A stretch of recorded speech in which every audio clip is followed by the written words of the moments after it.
সকল প্রশংসা গুণগান শুকরিয়া কৃতজ্ঞতা বিশ্ব প্রতিপালক আল্লাহ সুবহানাহু ওয়া তাআলার জন্য আলহামদুলিল্লাহ। আল্লাহর দয়া এবং শান্তি প্রিয় রাসূল মুহাম্মদুর রাসূলুল্লাহ সাল্লাল্লাহু আলাইহি ওয়াসাল্লামের সম্মানিত উপস্থিত মুসল্লিবৃন্দ, আজকে জুমআর খুতবার আলোচ্য বিষয় আর-রিহনু ফিল ইসলাম। ইসলামে বন্ধক এর ব্যবহার, এ বিষয়ে আলোচনা করাটা অতীব জরুরি হয়ে পড়েছে। আমরা সমাজে বন্ধক জিনিসটা বুঝি, যেমন কারো কাছে আমরা জমি বন্ধক রেখে আমরা টাকা গ্রহণ করি। টাকা যেদিন পরিশোধ করবে সেদিন জমি সে ফেরত পাবে। এভাবে আমাদের সমাজে বন্ধকি প্রথা রয়েছে। আমি আলোচনা করব বন্ধক জিনিসটা কি এবং এর বৈশিষ্ট্য কি কি থাকবে, কুরআনুল কারীমে এ ব্যাপারে কি বলে, রাসূলুল্লাহ সাল্লাল্লাহু আলাইহি ওয়াসাল্লাম তার জীবনীতে বন্ধক রাখার ব্যাপারে কি কি ঘটনা ঘটেছিল, এবং আমরা যে বন্ধক রাখি এগুলোর সাথে মানে সিমিলারিটি অ্যান্ড ডিসিমিলারিটি, মানে সাদৃশ্য এবং বৈসাদৃশ্য, এবং কি কি শর্তে আমরা এই লেনদেন গ্রহণ করতে পারি আর কি কি শর্ত না থাকার কারণে এগুলো বন্ধকটা হারাম হয়ে যাবে, এ বিষয়গুলো নিয়ে আপনাদের সামনে আজকের জুমআর খুতবাতে আলোচনা করব ইনশাআল্লাহ। ওয়া মা তাওফীক ইল্লা বিল্লাহ। সমাজের খুব কম মানুষ রয়েছেন যারা কোনো না কোনোভাবে বন্ধকের সাথে জড়িত হননি, এমন মানুষের সংখ্যা খুব কম। এই বিষয়টা নিয়ে ব্যাপক আলোচনা না থাকার কারণে আমরা অনেক সময় মিসগাইডেড হয়ে আমরা ভুল জিনিসকে,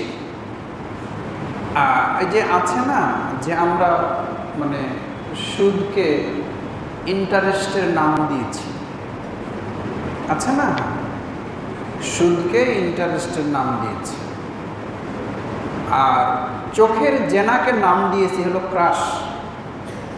যে অমুককে দেখে তো আমি ক্রাশ খেয়ে গেলাম, এটা হলো চোখের জেনা। তো জেনার নাম আমরা কি করেছি, সমাজে পাল্টে গেছে। তো বন্ধক বিষয়টা সঠিক, তবে এর কিছু শর্ত শরায়েত রয়েছে, তাহলে সঠিক। আসুন এই বিষয়টা নিয়ে আমরা একটু জানার চেষ্টা করি। এবং এটা বলতে আমার খুব ভালো লাগে যে যখন আমরা কোনো জটিল বিষয়ে আলোচনা করি, জটিল বিষয় কেমন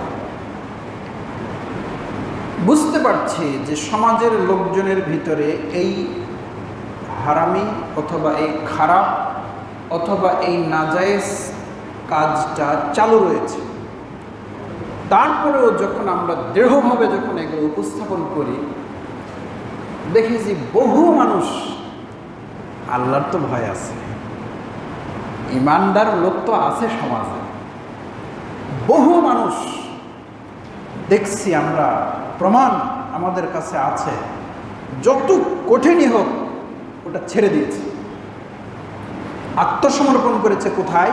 ইসলামের কাছে, দিনের উপরে, দিনের কাছে সে আত্মসমর্পণ করেছে। সে যখন বুঝেছে এটা নাজায়েজ, ও ছেড়ে দিয়েছে, যদিও তার জন্য এটা কি খুব কঠিন, তারপরেও ছেড়ে দিয়েছে। যদিও এটা তার জন্য খুব কঠিন করাটা, তারপরেও সে করে, কারণ ইসলাম এটা করতে বলেছে। এরকম অনেক মানুষ সমাজে আমাদের আছে, আলহামদুলিল্লাহ। আর তাদের জন্যই তো আমরা বলতেও তো সাহস পাই যে না, আমাদের এই খুতবা, আমাদের বক্তব্য একেবারে বিফলে যাবে না, ইনশাআল্লাহ, ইনশাআল্লাহ যাবে না। এই আর হালাল হারাম বেছে এবং বেঁচে চলার মতো হিম্মতওয়ালা ইমানদার লোক সমাজে এখনো অবশিষ্ট রয়েছে, আলহামদুলিল্লাহ। আল্লাহুম্মা আল্লাহুম্মা জাআল মিনহুম, বলেন আল্লাহুম্মা আমিন। আল্লাহ তুমি আমাকে তাদের অন্তর্ভুক্ত করো যারা যেদিন থেকে বুঝেছে যে হারাম, কষ্ট হলেও ছেড়ে দিয়েছে, যেদিন থেকে বুঝেছে যে এটা আবশ্যক, কষ্ট হয়েছে তারপরেও পালন করেছে, এদের অন্তর্ভুক্ত তুমি আমাদেরকে করে নাও, আল্লাহুম্মা আমিন। আর এইটাই হলো কি, ইহদিনাস সিরাতাল মুস্তাকিম সিরাতাল লাযীনা আন'আমতা আলাইহিম গায়রিল মাগদুবি আলাইহিম ওয়ালাদ-দাল্লিন। প্রিয়, তো আমরা আশা নিয়ে কথাগুলো বলি এবং আমরা সেই আমলের লোক পাই। একটা কথা বলেই নি, এই মসজিদের যারা নিয়মিত জুমা পড়েন এবং খুতবার শুরুতেই আজান হতে হতেই যে লোকগুলা চলে আসেন, যারা গেস্ট মুসল্লি, আমি তাদের কথা বলিনি, আপনি চেয়ে দেখেন তো কত পার্সেন্টের মুখে দাড়ি নাই? হ্যাঁ, ভাবতে পারেন? আমি তো মনে করি 2 or 3% হয়তো নাই। আলহামদুলিল্লাহ, চালু হয়ে গেছে। এটা হয়তো আগে ছিল না, এখন হয়ে গেছে। কেন হয়েছে? সমাজে কি এটা সহজ? কিন্তু তাকায় দেখেন তো কয় পার্সেন্ট বাকি আছে। মানে এই জন্য আমরা আশা মনে করি যে যেটা যত কঠিন, কিন্তু সেটা পালন করার ইমানি হিম্মতওয়ালা ব্যক্তি আল্লাহর জমিনে রয়েছে। অতএব দিন পালন ইমানদারদের জন্য কখনো কঠিন নয়। ফজরের সালাত মুমিনের জন্য কখনো কঠিন হতে পারে না। নিজের সম্পদ যাকাত দেওয়া মুমিনের জন্য কখনো ভারী হতে পারে না, হয়নি, হবেও। এই দৃষ্টিকোণ থেকে আমার বক্তব্যটা শুনতে হবে, এছাড়া ভারী মনে হতে পারে। আলহামদুলিল্লাহ, কোরআনুল কারীমে এই বন্ধক রাখাটা সম্পর্কে আলোচনা এসেছে। কিভাবে? যে ওয়াইন কুনতুম ফি সাফারিন, আল্লাহ বলেন তোমরা সাফার, ট্যুরে আছো, ভ্রমণে আছো, ব্যবসা বাণিজ্য করতে গিয়েছ, তো লেনদেন করতে গেলে ইসলামের বিধান ইজা তাদায়্যানতুম বিদাইনিন ফাকতুবুহু, যখনই কোনো লেনদেন হবে, ঋণ দেওয়া নেওয়া হবে, তখন লিখতে হবে, তোমরা লিখবে। এটা হলো ফরজ। এটা কি? ফরজ। তাহলে কারোর সঙ্গে ঋণ কোনো লেনদেন করতে গেলে লিখতে হবে, এটা কার হুকুম? আল্লাহর হুকুম। দেখবেন 40 বছরের বন্ধুত্বালি নষ্ট হয়েছে শুধুমাত্র এই লেনদেনের কারণে। তো লেনদেনের কারণে কেন হয়েছে? ওই লেখা ছিল না বলে। এত পীড়িত, এক গলা পীড়িত। বন্ধুকে বিশ্বাস করবে না তা কাকে বিশ্বাস করবে? বন্ধুকে বিশ্বাস করবে না তো কাকে বিশ্বাস করবে? বন্ধুকে টাকা দিয়ে ফেলছে, কিন্তু লিখিত কোনো ডকুমেন্ট নাই। আর শয়তান তো খালি কি মাজরাত দাম, রক্ত যেভাবে প্রবাহিত হয়, শয়তান তো মানুষের ভিতরে এভাবে প্রবাহিত হয়। ওকে বুদ্ধি এটা দিয়ে ফেলছে, আজ দেশ কাল দেশ, পরের দিন দেশ। আর না দিলে কি হবে? কোনো ডকুমেন্ট আছে না, ও কেস করবে আমার বিরুদ্ধে? কি নিয়ে কেস করবে? শুরু হয়ে গেছে। এই জন্য মন খারাপের কিছু নাই। যত প্রিয় বন্ধু হোক, এমনকি আপনার যদি বোন হয়, আপনার যদি ভাই হয়, আপনার যদি মামা হয়, চাচা হয়, টাকা পয়সা লেনদেন করলে লিখে রাখতে হবে, এটা আল্লাহর বিধান। মন খারাপের কিছু করার নেই। ভাই হয়েও লিখতে হবে। ভাই হয়তো মনে করতে পারে যে ছোট ভাই এর কাছে টাকা চাইলাম, তো ছোট ভাই বললো যে কাগজে তুমি লিখে সই দাও। তোর কাছে টাকাই নেবো না, তুই আমার বিশ্বাসই করলি না। হ্যাঁ, নিজের ভাই হয়ে কোনো লাভ হলে মনে করো, এটা মনে করা ভালো, কিন্তু আপনি এটা আল্লাহর বিধান পালন করবেন যে ভাই আল্লাহর বিধান লিখতে হবে, অতএব তুমি লেখো। ভাই আছো এটা ভিন্ন কথা, মামা এটা ভিন্ন কথা, শ্বশুর জামাই ভিন্ন কথা, যেহেতু লেনদেন হচ্ছে অতএব লিখতে হবে। এটা কার হুকুম? আল্লাহর হুকুম। এটাকে কখনো আপনারা ছাড় দেবেন না। বিশ্বাস করেন, নিজের ভাই হলেও আল্লাহর ওয়াস্তে আল্লাহ যখন বিধান দিয়েছে, তা আপনি কি সৃষ্টিকর্তা আল্লাহর চেয়ে বেশি জানেন যে ভাইয়ের মাঝে কখন বিচ্ছেদ হবে, মামা ভাগ্না কখন শত্রুতা হবে? এটা আল্লাহর থেকে আপনি বেশি জানেন না। অথবা আল্লাহর বিধানের কাছে স্যারেন্ডার যারা করবেন আল্লাহর ওয়াস্তে, মসজিদের ইমাম, আমিও যদি আপনার সঙ্গে লেনদেন করি, দয়া করে আমার কাছ থেকে একটা ডকুমেন্ট নেবেন, সই নেবেন। আলোচনা করছি বন্ধক সম্পর্ক, এগুলো কেন বলছি এবারে আসে। যদি ওয়াইন কুনতুম ফি সাফারে, ব্যবসা বাণিজ্য বিভিন্ন কাজে তোমরা গেছো বাড়ি থেকে বহু দূরে, সেখানে যে লেনদেন হচ্ছে লেখার মতো কাগজ কলম নাই।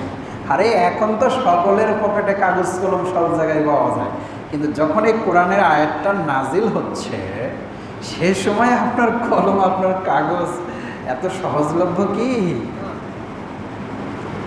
বিকল্প কি? বিকল্প বলা হচ্ছে যে ইন কুনতুম ফিস সাফারিন ওয়ালাম তাজিদু কাতিবান, আর লেখক পাওনি, কারণ লেনদেন করলে কি করতে হবে? লিখতে হবে, কিন্তু লেখক পাওয়া যায় না। হয়তো এমন ব্যক্তি ব্যবসা বাণিজ্যে গেছে, ওরা লিখতে জানে না, হতে পারে, এখনকার যুগে এটা কল্পনা করা যায় না। কিন্তু আমাদের প্রিয় রাসূল সাল্লাল্লাহু আলাইহি ওয়াসাল্লাম, he also could not right, তিনিও তো লিখতে পারতেন না। পারতেন? আমাদের নবী উম্মি ছিলেন না? ওটা ভিন্ন বিষয়, ও বিষয়ে আলোচনাটা পরে অন্যদিন করা যাবে। তো এখন যেভাবে আমরা লিটারেট হয়েছি, মানে লিখতে পড়তে জানি, এটা তো সবসময় তো হয় না। তো যাই হোক, আল্লাহ বলেন তো লেখক পাওনি, লেখা সম্ভব হয়নি, তো তুমি যে জিনিসটা তাকে যে দিলে, একবার নিজের সম্পদ। আমাকে এক অফিসার পর্যায়ের এক লোক বলছে যে হুজুর লেনদেনে খুব সাবধান। কেন এই কথা বলছেন? তো বলছেন যে টাকা হলো এ হাত থেকে ও হাত হয়ে যাওয়া, মানে কি জানেন? কি? জগ থেকে পানি মাটিতে পড়ে যাওয়া। কথাটা বোঝেন? জগ থেকে পানি কোথায় পড়ে যাওয়া? মাটিতে পড়ে গেলে যেরকম, ওই জগে পানি ফিরে আনা যেমন কঠিন, নিজের টাকা, নিজের সম্পদ যদি খালি একবার কোনো কাজে কামে যদি বেহাত করেছেন, ওই টাকা কাম ব্যাক, এটা অলসো ডিফিকাল্ট, অত সহজ না। তো উদাহরণটা আমার ব্রেনে খুব দাগ কেটেছে। আর আগেকার যুগের মানুষেরা কি বলতেন? পুঁথিগত বিদ্যা পরহস্তে ধন, নহে বিদ্যা নহে ধন হলে প্রয়োজন। মানে যদি বিদ্যা যদি পুঁথিতে থাকে, মানে বইয়ে যদি লেখা থাকে, ব্রেনে যদি বিদ্যা যদি না উঠাও, আর পরহস্তে ধন মানে নিজের ধন যদি পরের হাতে থাকে, তাহলে বিপদের সময় নহে বিদ্যা নহে ধন হলে প্রয়োজন। প্রয়োজনের সময় আপনার ওই বিদ্যাও কোনো কাজে লাগবে না, কারণ বিদ্যা তো আছে বইয়ের ভিতরে, আপনার ব্রেনে তো বিদ্যা ওঠে নাই, আপনি তো মেমোরাইজ করেন নাই, তথ্যগুলো সূত্রগুলো তো আপনি ব্রেনে নেননি, পড়েননি, বোঝেননি। আর বিপদে আপনার টাকা তো আপনার অন্যের কাছে তো রেখেছে। এখন এখানে একটি কথা বলে রেখি, যারা মনে করছে যে পড়াশোনা হলো প্র্যাকটিসের ব্যাপার, মুখস্থ করা যাবে না, না বুঝে মুখস্থ, একটা ট্রেন্ড আছে আমাদের সমাজে যে না বুঝে মুখস্থ করা কি লাভ। বিশ্বাস করেন, না বুঝে মুখস্থ করাটাই 100% লাভ। মানুষ বলে না বুঝে মুখস্থ করে কি লাভ, আমি বলি না বুঝে মুখস্থ করাটাই 100% লাভ। আমিও একজন টিচার, না বুঝে মুখস্থ করতে হবে। আমরা যখন আরবি ব্যাকরণ মিজানুস সরফ করেছি, আমরা উর্দুতে পড়েছি ওয়াজে হোকে জুমলা আফলে মুতাসাররিফা আর আসমি মুতামাক্কিনা কি 3 কিসমি। এই করতে করতে মিজান বইয়ের শুরু থেকে নিয়ে শেষ পর্যন্ত প্রত্যেকটা লাইন আমাদের উস্তাদের আমাদের কাছ থেকে মুখস্থ করে নিয়েছেন, আমরা বুঝিনি। কিন্তু এই সম্পদটা যেদিন বুকে এসেছে, এরপরে যখন সাহিত্য যখন ধরেছি, তখন এই মুখস্থ বিদ্যা তখন ওখানে একটা একটা করে প্রয়োগ হতে লেগেছে। তখন বুঝেছিলাম যে উস্তাদরা আমাদেরকে পিটায় এই মিজান বই কেন মুখস্থ করিয়েছিলেন। না বুঝে মুখস্থ করা হলো এটাই লাভ, যে আপনি এই বয়সে বুঝবেন না, সামনে আপনি অভিজ্ঞতাতে এটা আপনার কাজে লাগবে, বুঝবেন। এই জন্য মুখস্থ করতে হবে। আজকে যে 10 বছরের বাচ্চাটা হেফজ করেছে, হাফেজ হয়েছে, আমি আমার জীবনে হাফেজ হতে পারিনি, তবে হেফজখানায় পড়ে আমি যে কয়বার হেফজ করেছিলাম, তখন কি আমি কি বুঝে হেফজ করেছি নাকি না বুঝে হেফজ করেছি বলেন তো?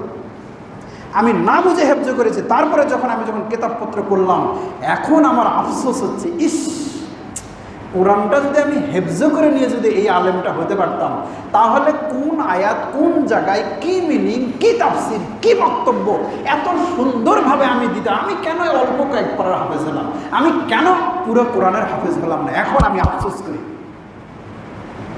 Do you imagine?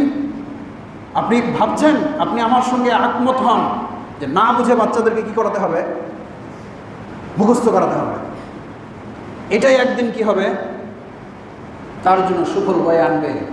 আমাদের সমাজের ট্রেন্ড চালু হয়েছে, মুখস্থ বিদ্যা পরিহার করো, অন্যদিকে চলে যাও। অন্যদিকে যেতে কোন দিকে যাচ্ছেন সেটা আপনারা ভালো জানেন, জাতি ভালো জানে, সকলেই সচেতন মানুষরা সব ভালো জানেন। এত কিছু আমরা সব কিছু জুমার খুতবায় বলতে পারি না, তবে আমি বিশ্বাস করি মুখস্থ করতে হবে। মুখস্থ ছাড়া কোনো বিদ্যা হতে পারে না। আজকে বুঝিনি, কালকে বুঝবো।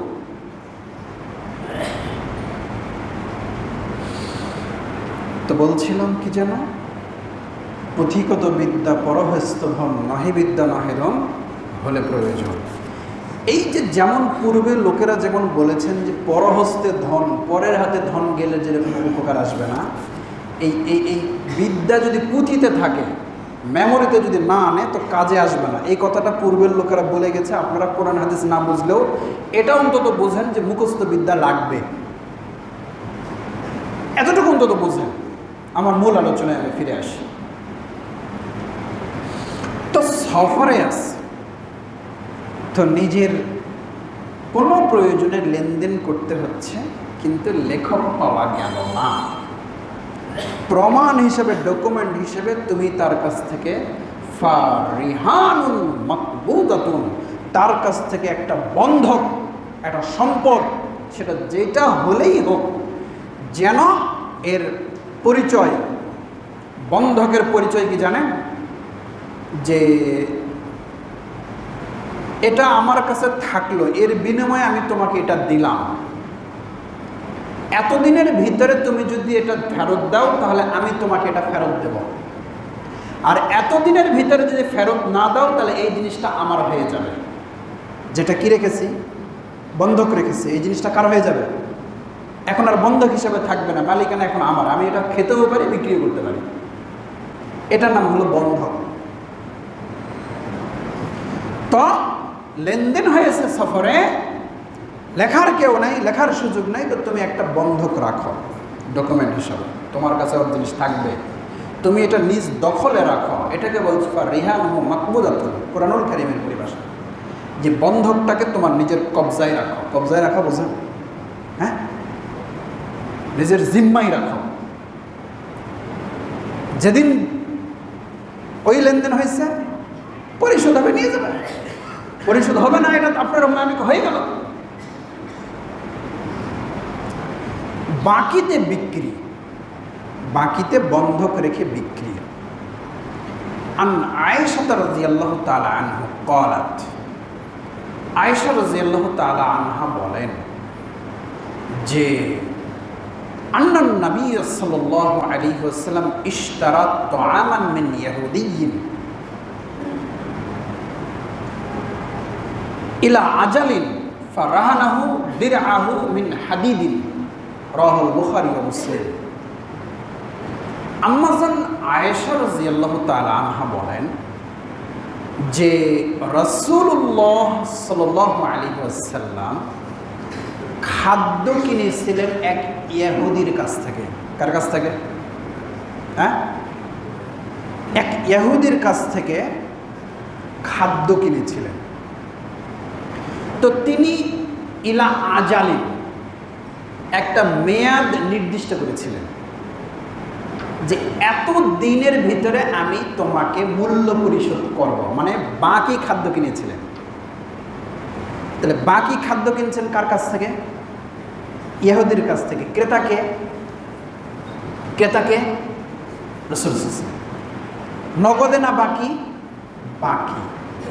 এখন আসেন, আম্মাজান আয়েশা বলেন ফারাহানাহু দিরআহু মিন হাদিদিন, যুদ্ধের পোশাক, আগেকার যুগের যে তরবারি তিল ধরার পোশাক, তো লোহার তৈরি এক জাতীয় পোশাক ছিল, এই বডি পর্যন্ত গলা থেকে পরানো হতো, মাথায় শিরস্ত্রাণ থাকতো। তো তীর কেউ মারলে সহজে যে যেন ডিরেক্ট শরীরে যেন না ঢোকে। এটাকে আমরা বর্তমানে কি বলছি? Bullet proof jacket. তো এইটা তখন ছিল, আরবিতে এটার নাম হচ্ছে কি? দিরআন বা বর্ম। তো রাসূলুল্লাহ সাল্লাল্লাহু আলাইহি ওয়াসাল্লামের লোহার একটা কি ছিল? যুদ্ধের পোশাক ছিল। এটা কিন্তু বেশ ইম্পর্ট্যান্ট একটা বিষয়। রাসূল সাল্লাল্লাহু আলাইহি ওয়াসাল্লাম অনেকগুলো জিহাদ ঘটেছে। এই প্রয়োজনীয় জিনিস, কিন্তু খাদ্য তো আরও প্রয়োজন, সংসারে খাদ্য নেই। এই তার বর্মটা রাসূলুল্লাহ সাল্লাল্লাহু আলাইহি ওয়াসাল্লাম ইহুদির কাছে বন্ধক রাখলেন। কি রাখলেন?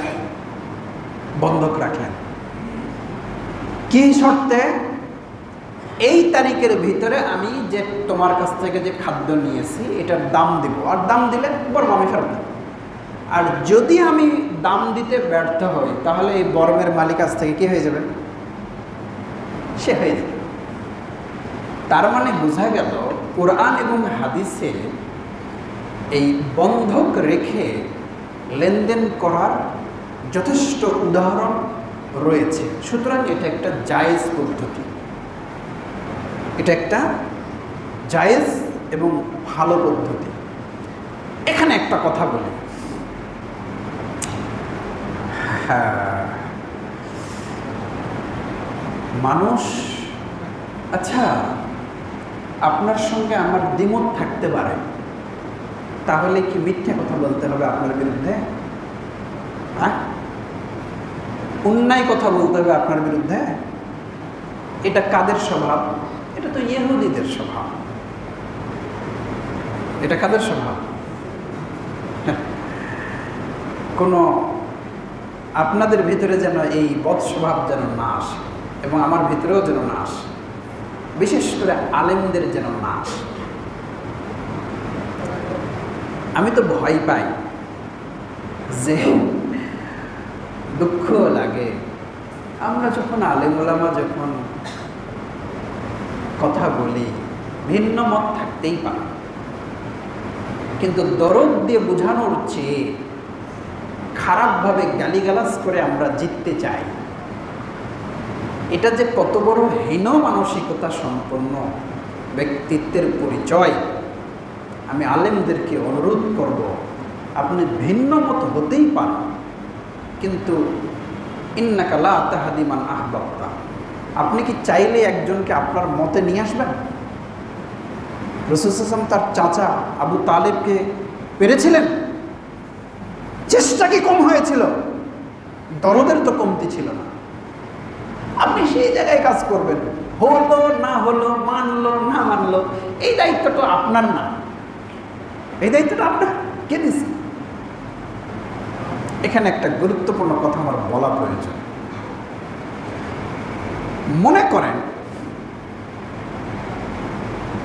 এই যুগে রাসূল সাল্লাল্লাহু আলাইহি ওয়াসাল্লাম আছে, এই যুগে, এটাকে দেখেন উদাহরণ দিচ্ছে, মনে কিছু নেবেন না।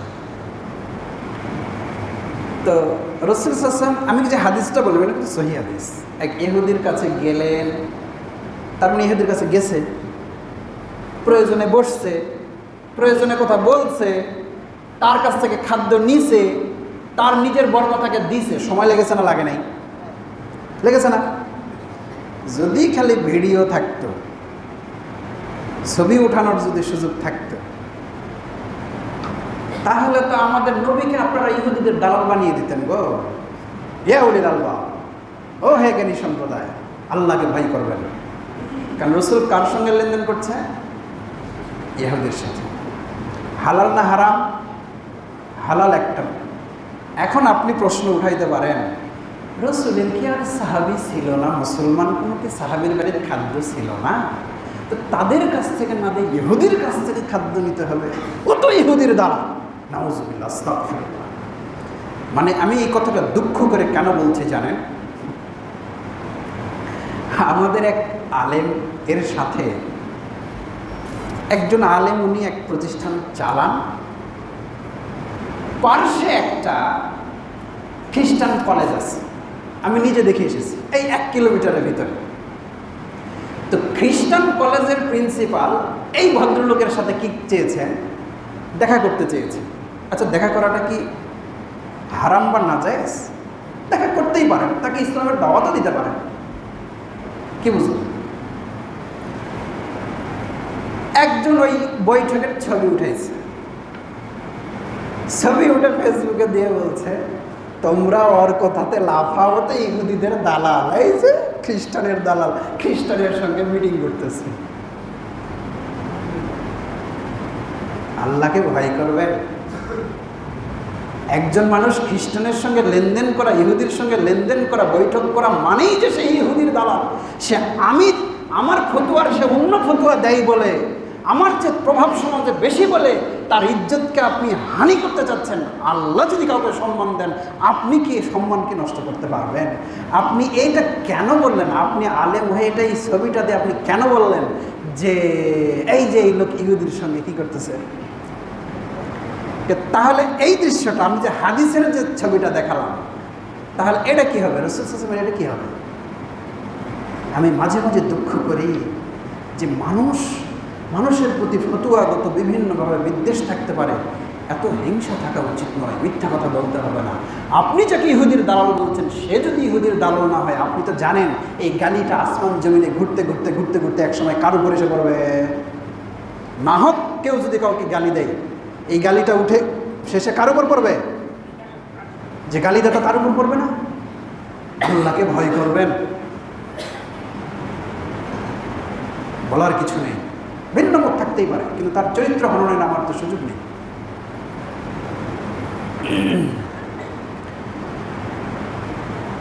রাসূলুল্লাহ সাল্লাল্লাহু আলাইহি ওয়াসাল্লামের এই যে জীবনী, যারা মুসলমানদের সাথে সরাসরি যুদ্ধ করে না, এমন নিরীহ বিধর্মী, তারা প্রতিবেশী হিসাবে স্বাভাবিক জীবনযাপন করবে, লেনদেন করতে হবে।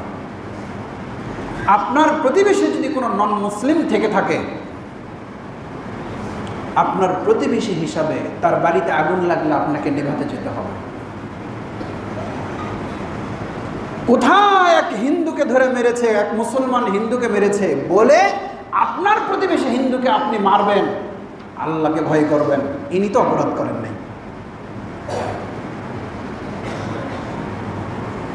কিন্তু আমরা বড় স্বার্থ বুঝি। আমি আমার বক্তব্যে আগেও বলেছি, সেটা কি জানেন? এক জাতীয় ভূমিদস্যু সমাজে রয়েছে। ভূমিদস্যু বুঝেন আপনারা? হ্যাঁ, ভূমিদস্যু রয়েছে। আর এখন তো ভূমিদস্যুর এটা তো একদম তো ওপেন সিক্রেট হয়ে গেছে, এটা তো সবাই জানে। একদম মানে এমন নজিরবিহীন বেনজির হয়ে গেছে যে এক উদাহরণ লাগে না। তো কিছু ভূমিদস্যু রয়েছে, তারা সুযোগে থাকে কিভাবে ওর জমিটা দখল করা যায়।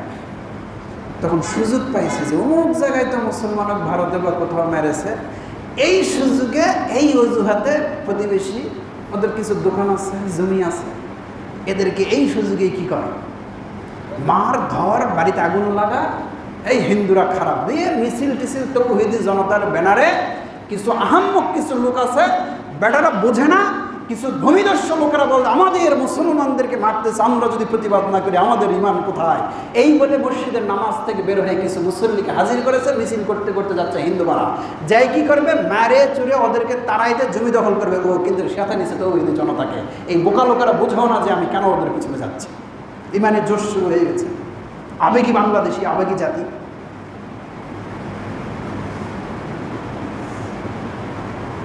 এভাবে যারা বিধর্মীদের উপরে অন্যায়ভাবে জুলুম করবে, এরাও ইন্নাল্লাহা লা ইউহিব্বুজ জালিমিন, এরাও হচ্ছে জালেম, এদেরকে আল্লাহ ভালোবাসেন না। আপনি নামাজ পড়লেও, রোজা করলেও, হজ করলেও কিয়ামতের দিন আপনাকে হিন্দুর জমিও যদি অন্যায়ভাবে দখল করেন তো আপনাকে ফেরত দিতে হবে। কথাটা কি বোঝা গেল? অন্যায় অন্যায়, এটা হিন্দু মুসলিমদের কুলাবে না আল্লাহর কাছে।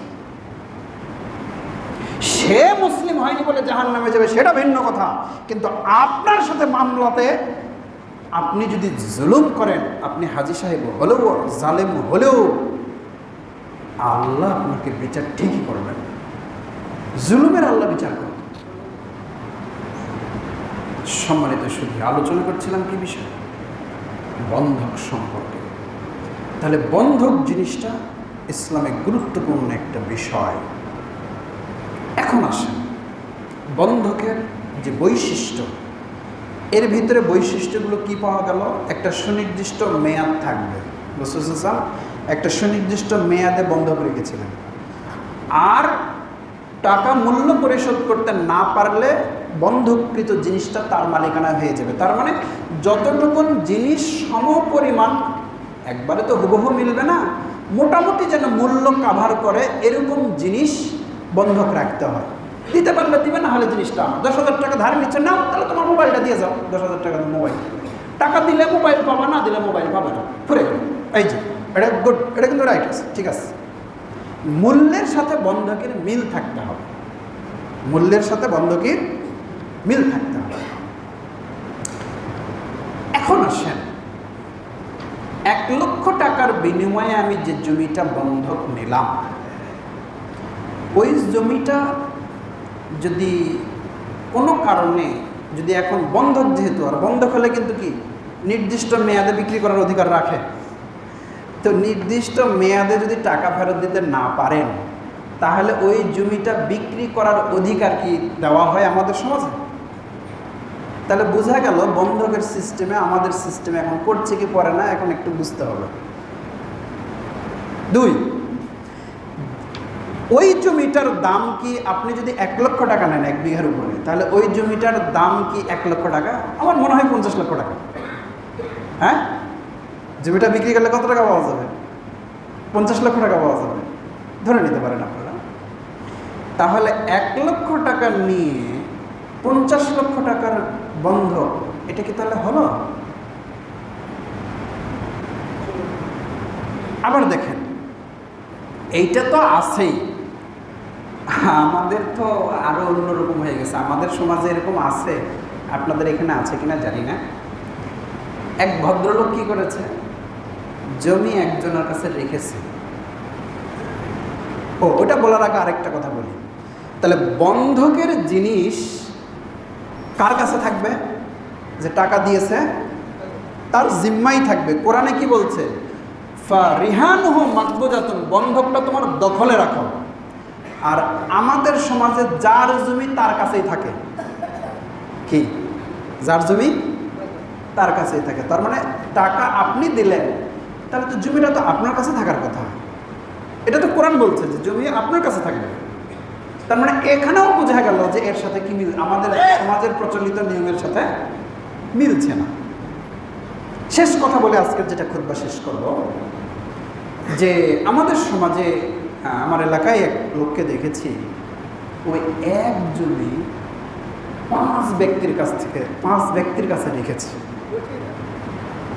একজনের কাছে রেখেছে, বলে যে এই যে জমি তোমার কাছে রাখলাম, জমি আমার কাছেই থাক, তুমি তো বাইরে তো চানা দিতে না। হ্যাঁ, সেটা আমি নিলাম, নিয়ে কি করবো? এই বছরে তোমাকে আমি 15,000 বা 20,000 টাকা এই আমন মিলে দিব। নিচ্ছে, দেয়। আরেকজনের কাছে যায়, বলছে যে আমি তো জমি তো রাখবো, আমার তো টাকার দরকার। ওই জমি আরেকজনের কাছে রাখছে, ওই জমি আরেকজনের কাছে রাখছে, ওই জমি আরেকজনের কাছে রাখছে। আপনি বলেন তো, বন্ধক মানে যে টাকা দিবে তার কাছে জিনিসটা রেখে দিতে হবে। তো জমি যদি রেখেই দেন, তাহলে কি আপনি এতবার হাত বদল করতে পারেন? এগুলো কি আল্লাহর ওয়াস্তে হারাম থেকে বাঁচবেন। এখন আসেন, তাহলে বোঝা যাচ্ছে যে ইসলামী যে বন্ধকি যে সিস্টেম, পদ্ধতি, মেথড, এইটার সাথে কিন্তু আমাদেরগুলো মিলেই না। জায়েজ না জায়েজের প্রশ্নটা তো আর ফতোয়া দেওয়ার প্রয়োজন নেই। এখন আপনারা বলবেন হয়তো যে কোনো কি উপায় আছে যে টাকা দরকার তো আমার, জমি না রাখলে তো টাকা দিচ্ছেন, এর কি কোনো বৈধ কোনো সিস্টেম আছে কিনা? হ্যাঁ, এটা আপনারা আমাকে প্রশ্ন করতে পারেন। বুঝতে পারছি যে এগুলো হারাম, এগুলো প্রতারণা, ধোঁকা, কিন্তু বৈধ কোনো সিস্টেম আছে কিনা যে জমি রেখে টাকা নেওয়া যেতে পারে?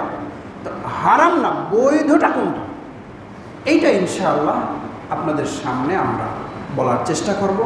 এটাও একটা বোঝার ব্যাপার আছে। আপাতত এতটুকুন বোঝেন যে বন্ধক জিনিসটা ইসলামে বৈধ, এর কিছু শর্ত শরীয়ত রয়েছে, এর কিছু বৈশিষ্ট্য রয়েছে। এই বৈশিষ্ট্যগুলো মানলে অবশ্যই সেটা বৈধ। আর এই বৈশিষ্ট্যগুলোর সাথে আমাদের জমি বন্ধকের প্রায় বৈশিষ্ট্য মেলে না, অতএব এগুলো জায়েজ না। এখন জায়েজ পদ্ধতি কি হতে পারে, আমরা ইনশাআল্লাহ সেই বিষয়ে আলোচনা সামনে করব, আল্লাহ যদি চান, আল্লাহ যদি তৌফিক দান করেন। সেই পর্যন্ত আপনার আমার হিম্মত এটা থাকা উচিত যে যেটা ফায়সালা আসবে, আল্লাহ রিজিক দাতা, আমার রিজিক আল্লাহ দেবেন, এই ভরসা রেখে হারাম থেকে বেঁচে এসে রিজিক দাতার উপরে ভরসা করে আল্লাহর কাছে রিজিক চাইতে হবে এবং হারাম থেকে দূরে সরে এসে হালালভাবে রিজিক সন্ধানের জন্য চেষ্টা করতে হবে। এরকম ঈমান, এরকম হিম্মত, এরকম তাকওয়া আল্লাহ আপনাকে আমাকে দান করুন। আল্লাহুম্মা আমিন।